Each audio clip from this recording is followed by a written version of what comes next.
तो hey guys, welcome back to my YouTube channel. मैं बिहार से बिलोंग करती हूँ और जैसा कि मैंने पिछले ब्लॉग में बताया था कि मेरे घर के पास में मेले लगे हुए हैं, तो मैं चली आती हूँ ऑटो से मेले की तरफ, क्योंकि बहुत तेज़ धूप था। इतने धूप में पैदल चलना बहुत मुश्किल था, तो यहाँ से मुझे पैदल चल के जाना होगा मेले की तरफ। तो मैं जाती हूँ और बहुत देर पैदल चलने के बाद फाइनली मैं मेले के करीब पहुँच जाती हूँ। तो सबसे पहले मैं आइसक्रीम लेती हूँ, क्योंकि बहुत ज़्यादा गर्मी हो रखा है, पसीने बहुत निकल रहे हैं। तो आइसक्रीम खाने के बाद मैं मेले के अंदर जाऊंगी और अंदर की व्यू दिखाती हूँ आप लोगों को। तो दिन में बहुत शांति हो रखा है, बिल्कुल बहुत कम क्राउड है, लोग तो दिख ही नहीं रहे हैं और झूले भी स्टार्ट नहीं हुए हैं धूप के कारण।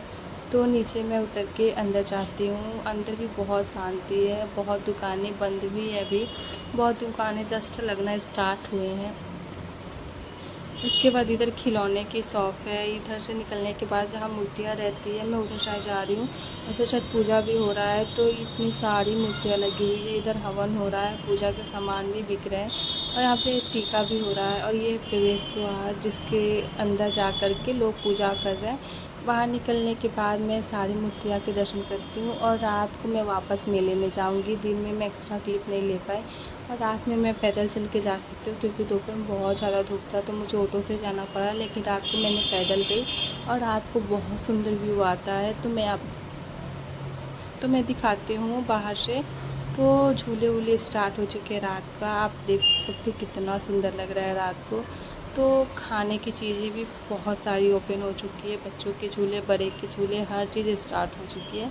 तो चलते हैं मेले के अंदर। तो मैं पहले झूला झूलती हूँ नाव वाला, उसके बाद कुछ खाने आ जाती हूँ यहाँ पे। गर्मा गर्म छोले भटूरे तले जाते हैं, तो वो मैं बाद में खाऊंगी। सबसे पहले मैं ब्लॉग का क्लिप लेती हूँ, उसके बाद खा पी के मैं चली आती हूँ दूसरी साइड, जहाँ पे लंगर भी चल रहा होता है। लंगर को लोग प्रसाद के रूप में भी खाते हैं, तो मैं भी बैठ जाती हूँ खाने के लिए, क्योंकि मुझे भी लंगर बहुत पसंद है। प्रसाद उसका स्वाद ही अलग होता है।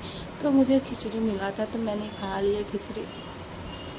उसके बाद मैं आ जाती हूँ सत्संग में, जहाँ पे भगवत कथा हो रखा था। तो मैं बैठ के कथा सुनने लगती हूँ थोड़ी देर।